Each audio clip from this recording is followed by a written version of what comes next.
Hello, my name is Lisa Yu. I'm from Los Angeles, California, and I'll be speaking today about entrepreneurship. So, what will entrepreneurship look like in a post COVID world? As we're quarantined in our own homes, apartments, shared spaces, and some on the streets, we pause and take a look at humanity. There's an internet meme out there that says, Mother Nature sent us to our rooms to think about what we have done. Another quote from the world says, there's no way we can shut everything down in order to lower emissions, slow climate change, and protect the environment. And Mother Nature responded, here's a virus, practice. So for the first time in a long time, we can see the skyline in Los Angeles, the bottom of the canals in Venice, and oceans are clear as many beaches are closed to the public. The smog in China has lifted, and even wild animals are coming out of hiding and reclaiming their territory. If you look at global pollution and environmental changes, over the last 50 years, we've done so much damage to the planet that we've crossed 4 out of the 9 planetary limits outlined in Johan Rockström's paper published in the Stockholm Resilience Center.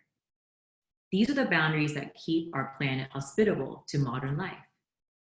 The 9 boundaries are keeping CO2 levels in check in our atmosphere, maintaining a 90% biodiversity, limiting the use of phosphorus and nitrogen, maintaining 75% of the planet's original forests, limiting the emissions of aerosols in our atmosphere, maintaining a safe ozone layer, preventing ocean acidification, access to fresh water, and responsible disposal of man-made substances and pollutants. We have now crossed 4 boundaries of climate change, loss of biodiversity, addition of phosphorus and nitrogen to the world's crops and ecosystems, and deforestation. And why is this important to entrepreneurship? Well, if we don't have a clean and safe world to live in, then how can we flourish and continue to innovate and build in creativity rather than in survival mode?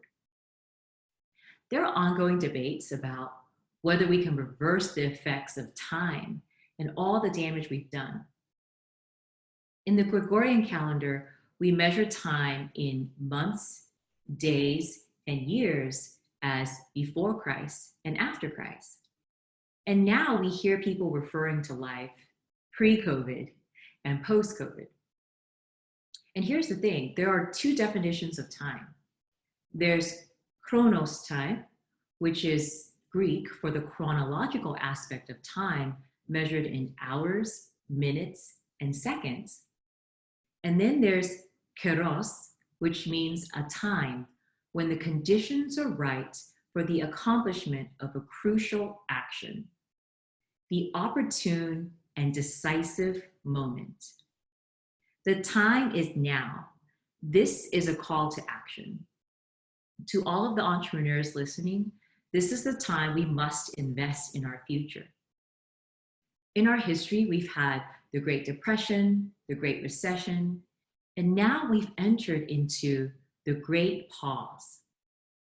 It is our moment to slow down and reflect and to think about how can we rebuild after we recover from COVID-19?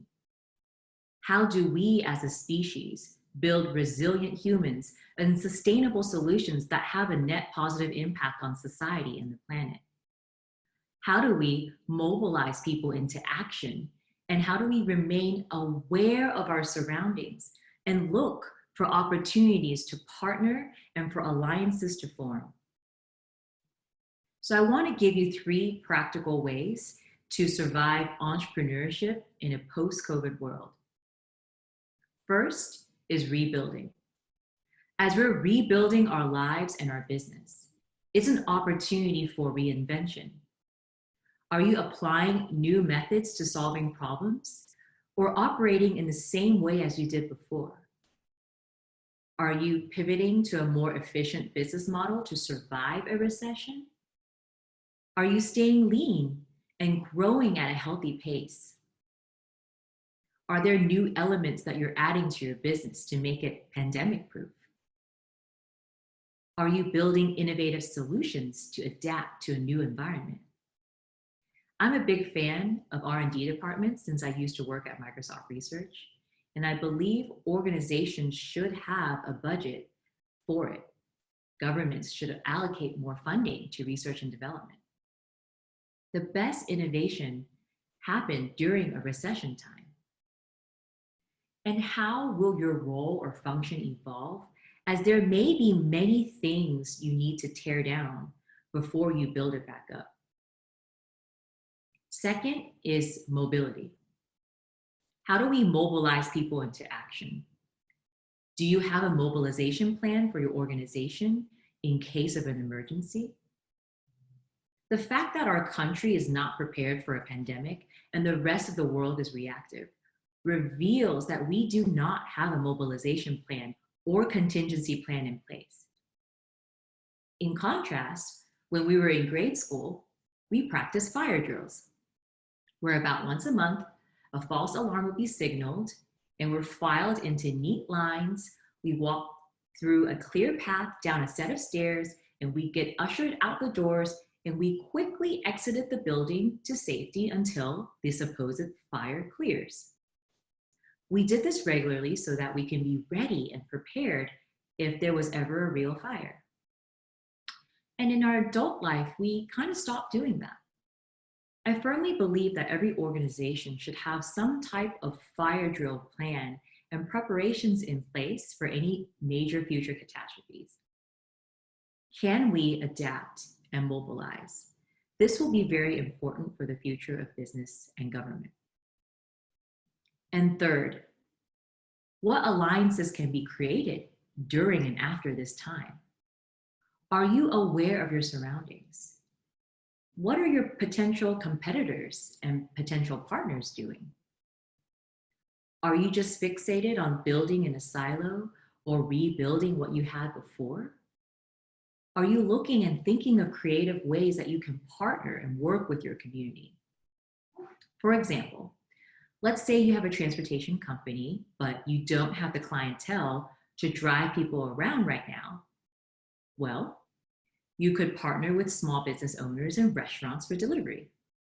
Food and essential goods are still a basic need, so in partnership, you could stay in business while keeping other businesses afloat. Even potential competitors can turn into allies. Now, that's just one example, but there could be so many business opportunities and partnerships that can be formed if you just take a look and see that everyone is impacted by the effects of this pandemic. Maybe you can be the help or the change that you want to see. Also, take this time to pause and review your values. Set your intention on what you want to bring into the world. Just know that you're not alone and we're in this together. There's going to be an influx of unemployment, the real estate crash, the retail apocalypse, and even our sports team and the Olympics are being postponed. So it's a crazy time in the world right now. Be aware that your neighbors are also struggling, surviving, staying afloat. But if you can stay positive and build them up on this journey, we can come out of this all thriving. As we enter into the next decade, there are things that are more important to focus on. Adaptability, longevity, stability, resistance. These are all the things that will be important now more than ever. How do we build net positive civilizations where our ecosystem services are greater than our ecosystem of consumption? How can humanity be a net positive impact to nature? Are we going to continue this path of self and nature destruction, or are we going to take a stand? There's a lot we can do. We vote with our dollars. We vote with our time. We vote with the words we speak. We could say no to companies that don't have the best intentions for their customers or the environment. And for any entrepreneurs who are fundraising or considering taking venture capital, crowdfunding, or raising a friends and family round, just know that you have a choice. Whoever you bring onto your company early on is paramount to your success. And if you're wondering, are people still investing in this environment? Yes, many people in my circles are still actively investing. The key is aligning yourself with the right investors and being able to clearly articulate your company's story and how your business will scale and make money in the long term. As an executive and activation coach, I coach entrepreneurs on their pitch, fundraising, and growth strategy. I can connect you with investors. The best scenario is when you start making revenue and are funded by your very own customers.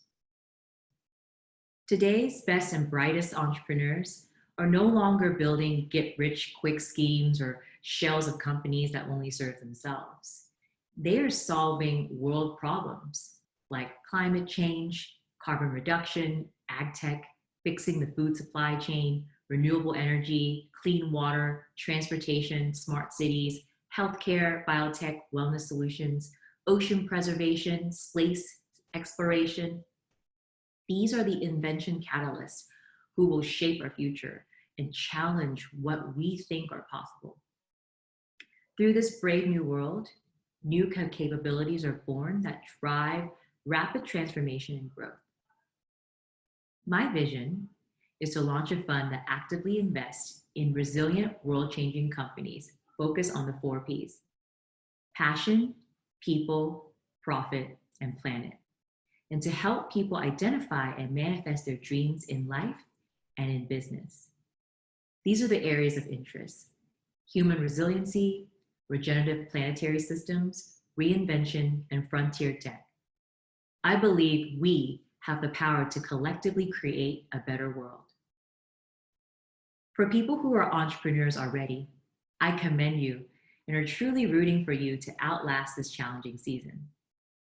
And for those who are thinking of stepping into entrepreneurship and feel called to action, I encourage you to join Dream Teamers, a global community of change agents and leaders committed to making a positive impact in the world. Or you can book an activation session with me at lisau.co. Now is the time. This is the time when conditions are right. It is an opportune and decisive moment. This is the time for long impact. I just want to end with a quote to inspire you today. Now more than ever, we must abandon the performative and embrace the authentic. Our essential mental shifts require humanity and patience. Focus on real internal change. These human transformations will be honest, raw, ugly, hopeful, frustrated, beautiful, and divine. And they will be slower than keener academics are used to. Be slow. Let it distract you. Let it change how you think and how you see the world. Because the world is our work. And so, may this tragedy tear down all our faulty assumptions and give us the courage of bold new ideas. Dr. Aisha S. Ahmad. Thank you for building our future.